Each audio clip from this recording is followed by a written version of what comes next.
This year marks the 80th anniversary of the Holocaust's end. We mourn the 6 million Jews murdered by the Nazis and their collaborators as they sought to destroy an entire people.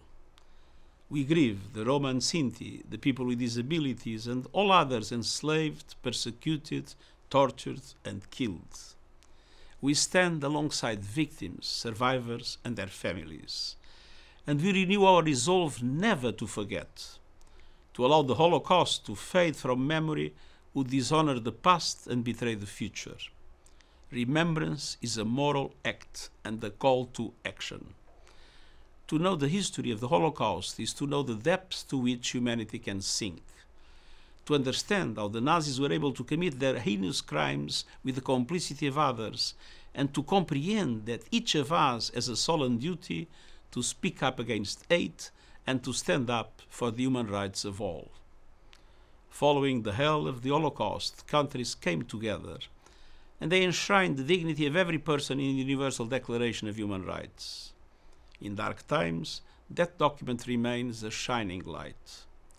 80 years since the Holocaust's end, anti-Semitism is still with us, fueled by the same lies and loathing that made the Nazi genocide possible. And it is rising. Discrimination is rife. Hate is being whipped up the world over. Undisputable historical facts are being distorted, diminished, and denied. And efforts are being made to recast and rehabilitate Nazis and their collaborators.